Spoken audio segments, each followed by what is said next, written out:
de 6 mois. À la place, il est prévu un centre socio-culturel, une esplanade et peut-être de nouveaux logements. Mais en tout cas, pas des tours.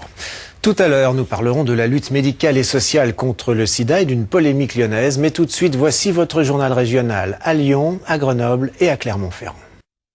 Merci Jean-Paul, bienvenue à tous.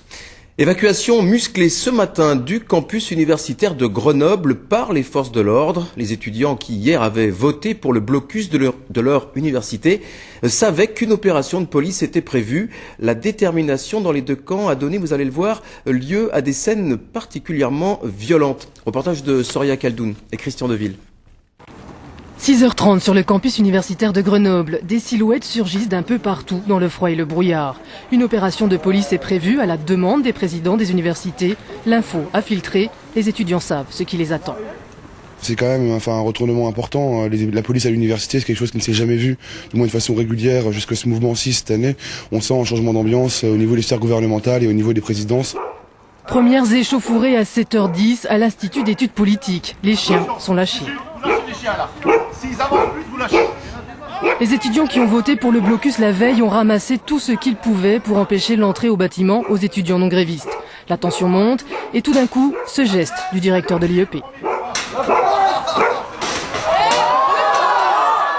Que s'est-il passé dans la tête d'Olivier Hill au moment où il saisit ce qu'il reste d'une poubelle métallique pour le porter au visage d'un de ses étudiants à 2 reprises?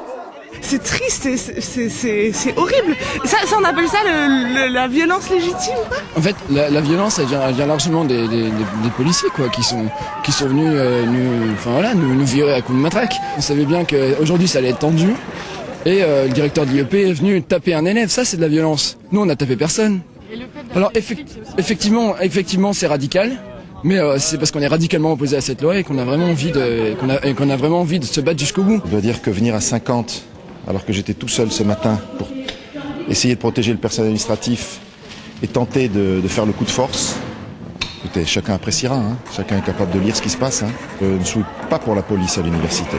Hein. Je pense qu'il faut être dans le dialogue. Mais malheureusement, le dialogue à 6h30 ou 7h du matin, avec 50 personnes qui arrivent munies de, vous l'avez vu, d'armes, hein, de barres de fer, c'est pas vraiment le dialogue. Hein. L'entrée de l'IEP est finalement dégagée et c'est sous les huées que les étudiants non grévistes traités de collabos entrent à l'intérieur. Un peu plus loin, à l'université Pierre Mendès France, bloqueurs et anti-bloqueurs s'opposent. Les 25 CRS interviennent de nouveau. Malgré tout, les étudiants nous ont assuré qu'ils restaient déterminés. Quant au directeur de l'IEP, qu'on a vu frapper un élève, il a décidé de porter plainte contre les étudiants pour coups et blessures. Oui, la situation était